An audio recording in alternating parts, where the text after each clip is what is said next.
right, ladies and gentlemen, it is pretty fair to say that the r/gachagaming subreddit has a bit of a vendetta against Wuthering Waves, against the Wuthering Waves community, and kind of just like the devs at Kuro and the game as a whole. There was one post on this subreddit that has mysteriously been deleted. There's no way to actually view what the contents are, and the subject matter of this post quite literally was gacha whaling, the worst case scenario.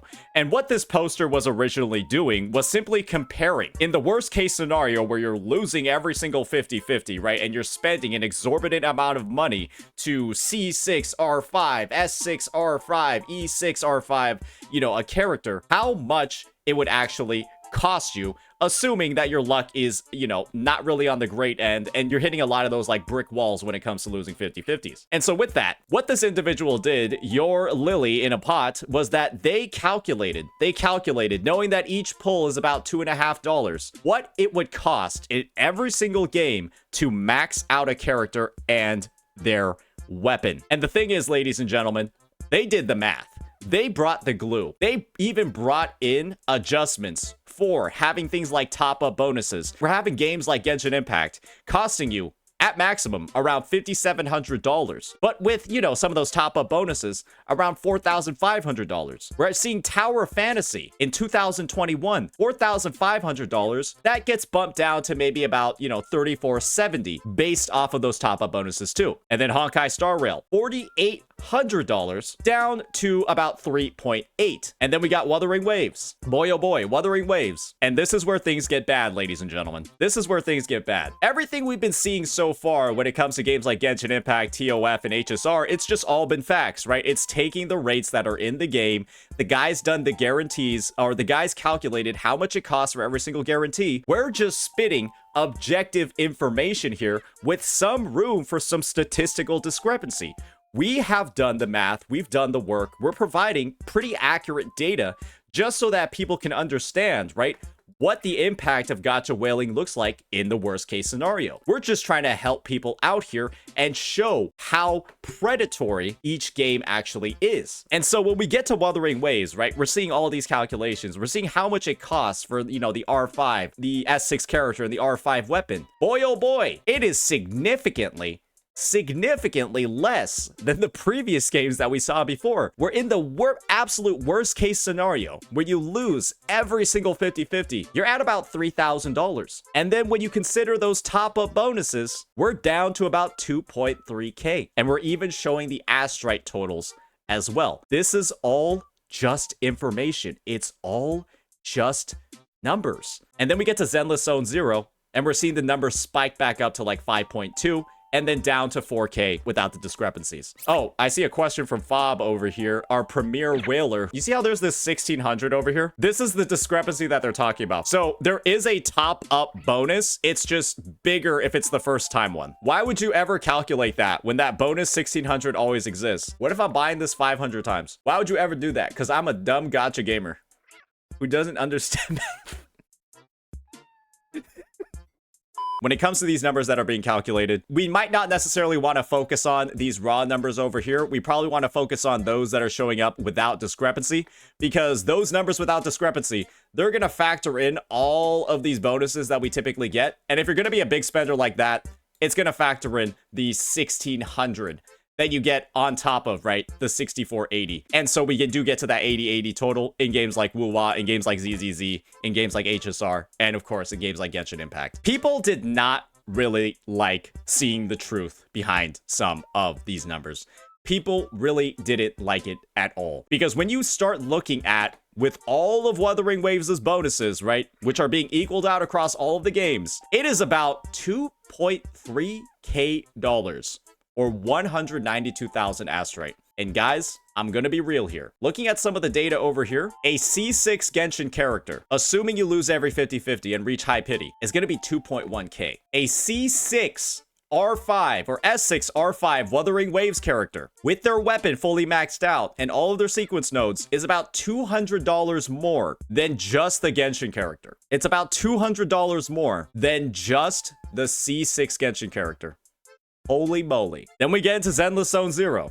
which is being shown afterwards. Around $4,000. Around $4,000 in Zenless Zone 0 to max out a unit. And then what this individual did, right? They ranked all of the games. There's a bit of a dispute with the Genshin Impact numbers because they might be using the old pity. And the end result is that we either have Genshin Impact or ZZZ on top, then Honkai Star Rail, surprisingly enough, then Tower of Fantasy. The difference between these is literally like hundreds of dollars, which is actually a lot, but in the scope of like the entire calculation, not very much. And then we have Wuthering Waves, which is about $1,100 less. $1,100 less than the next highest game. And boy, oh boy, when you see all the calculations for the currency, when you see all of the different percentages, with ZZZ 173.3% as expensive as Wuthering Waves, Tower of Fantasy 47% more, Honkai Star Rail 61% more, and then Genshin at 192. It's probably less than that if you incorporate the right calculations. And my goodness, ladies and gentlemen, my goodness, r/gachagaming did not like this post. This is when the post was still active. It had 107 comments, 107 individual engagements by commenters, and 1 upvote.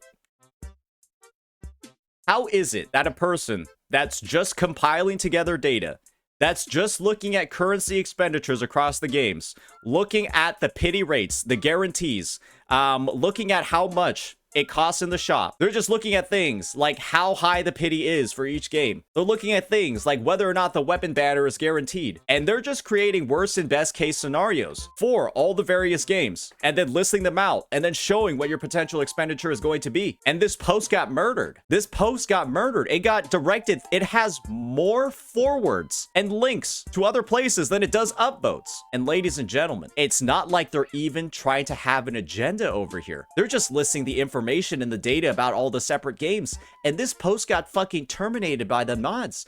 It got assassinated by the mods. We have people over here, right? Burner account with agenda post before monthly revenue. I see.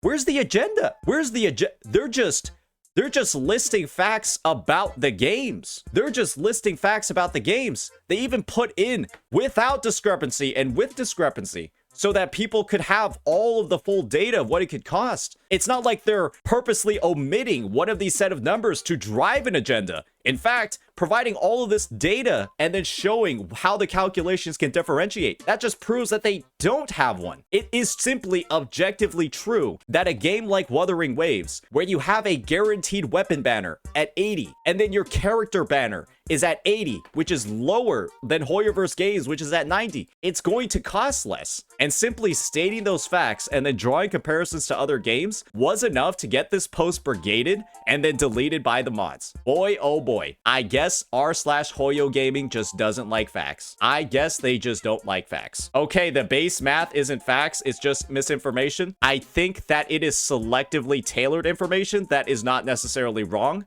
And the fact that they provide the without discrepancy number, I think makes it pretty okay. Because they're showing both of the numbers. They're showing how they got to like the totals when it comes to the primo gems. I don't really see like what the huge issue is because they're showing both numbers. I would agree with you, Fob, that it's misinfo if they didn't have this. If they didn't show the without discrepancy and they just use these numbers and try to draw a narrative or agenda based off of that, I would agree with you it's misinfo. But they're just showing the raw totals without bonuses, assuming that, like, you know, these top-ups that we're seeing over here aren't factored in, but they do a calculation with them factored in as well. And so they're just trying to show all of the different types of data. And then they clearly, you know, they clearly differentiate up here. They have a disclaimer at the top of the post. I don't really see what the issue is. They've got the disclaimer in the very second line. They clearly break down what they're talking about, and then they show both numbers, and then they summarize both numbers as well. I don't think that's like a huge deal. I'm gonna be honest. It's not like they're trying to hide anything. It's not the most accurate information, but they show why it's not accurate, and then they show the alternative as well. Yeah, I don't see too much of an issue with it. I'm just gonna be personally honest. And specifically, when it comes to these Wuthering Waves calculations, ladies and gentlemen,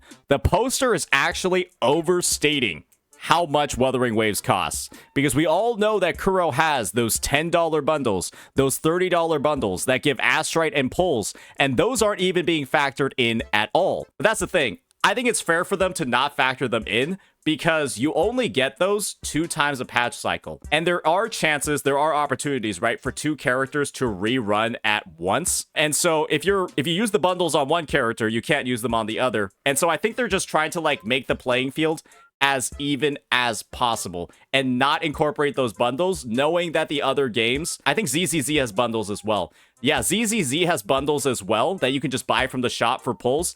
I think they're just taking all of those bundles out of the equation because they're not constantly available. And they're more so just looking at the number of like the top-ups that you can just do whenever you want to make the calculations more uniform across the games. And so for ZZZ and WuWa, I do think the numbers could technically go lower, but they're not incorporating the bundles because of, you know, the fact that HSR and Genshin don't have them. We've got people in the subreddit, in the r/gachagaming subreddit, that are not very happy with it at all. Account just created today. Oh, okay. So I guess that means that somebody has to have an account that's XYZ days old to be able to spit and talk about objective facts when it comes to the game. I guess that if you just weren't posting on Reddit already, you're not allowed to talk about this sort of stuff. There is nothing wrong in this post. There can't be anything wrong because they have a disclaimer in the very second line where they explain all of their calculations and how they're getting there. And the thing is, it's not like the rankings shift at all with or without the discrepancies. They kind of just all stay the same. The only thing I would say about this post is that things like capturing radiance and the updated weapon pity on the banners might not be factored in, but the game is still extremely expensive with them factored in. And so that's why I'm saying it might actually trade spots with ZZZ and actually be a little bit cheaper. But that's kind of like the only main thing. And so it's true, right? They're bringing up the whole part about the Genshin weapon cost being higher. Why not just give the guy an opportunity to edit the post? Why not just give the guy an opportunity to edit the post with more updated calculations instead of just nuking it? Because that is the only game over here that's probably that's calculated incorrectly. His account is suspended. Oh, he probably got mass reported then. So everyone's just talking about the fate points. You could definitely just, you know, redo the calculation and then get it over there. But all everyone's talking about is an agenda. How do you have an agenda when all you're talking about is just the facts using the top-up menu and the banner information in-game? Where is the agenda over here? Claiming that this is somebody just trying to spread an agenda, you're basically insinuating that the information that they're spreading or that the information that they're saying is wrong and not true, and that they're attempting to deceive people into believing something that is not actually reality. But this is the reality of the game. It's cheaper to whale for S6 R5 characters in WuWa than it is in any other of the big gacha games. Right? If we're comparing it to ZZZ, Genshin Impact, Honkai Star Rail, or even fucking Tower of Fat, it's cheaper than all of those games. And so it can't be spreading an agenda because it's literally just the facts about the numbers. There's not really an opinion being had over here. But this is where we're going to. We're spamming posts about the Genshin part being wrong, which might be true, right? Which might be a fair thing to talk about. But then we're using that one example of Genshin's calculations maybe being outdated, and then just trying to use that to invalidate everything else in the post. Hell, you could just cross out Genshin from all of these, and you can just see what the difference is in all the costs. It's still about $1,700 cheaper than ZZZ. It's still about $1,400 less than Honkai Star Rail. It's still more than $1,000 cheaper than Tower Fantasy. Those things are all still true. They're all still true, regardless of whether or not Genshin's numbers are incorporating capturing radiance or the updated weapon banner. And the thing is, it's gotten to the point where this subreddit is a complete, absolute disaster when it comes to any mention about Wuthering Waves, because people will automatically assume that whenever you're talking about the game and you're not blatantly shitting on it, you must be having some sort of agenda. Oh, yeah, you're trying to like spread misinformation. You're just trying to like make us believe something that's not true. And that happens every single time you post anything that is not shitting on the game. But you shit on WuWa, you shit on Kuro Games, boy oh boy, hey, take your 1,000, 2,000 up, dudes. This Reddit is a complete disaster. A den a den of intellectual dishonesty where people are so focused on this idea that Wuthering Waves is just some doomed, terrible game that simply listing objective facts about it is enough to get your Reddit account suspended and your posting privileges removed. It's pretty clear by now, ladies and gentlemen. This is r/hoyogaming. It has been r/hoyogaming. I've made a couple videos in the past talking about how I thought the subreddit was saved, how the mods would actually start doing their jobs. But honestly, the mods are just at the beck and call of these absolute freaks that start having a schizo moment, throwing shit around, like absolutely freaking out, going bananas at the mention that Wuthering Waves is doing something good or is doing something right. And when this is the type of discussion that you're going to continually have on this subreddit, boy, oh boy, what is even the point of engaging anymore? These mods have to do a much better job of cleaning up the actual filth and garbage that perpetuates across this entire forum. There is no possibility of having any worthwhile or decent discussion about Wuthering Waves because simply introducing objective facts into the equation is just going to result in deletion. And if this is how it's going to work, there's no point in even posting about it anymore. And the echo chamber of WuWa bad, Hoyo good, bleh, bleh, bleh, just continues and continues and continues into the future. And that's what this subreddit has turned into. It's complete garbage. I don't think anyone can take any of this seriously at all. It's a complete joke. And when that's the current situation of it, boy, oh boy, there's a bit of an uphill battle to climb. I can't believe that Kuro actually held a collaboration with this subreddit, knowing how absolutely stupid the moderation team is. So with that, let me know what you all think. Peace.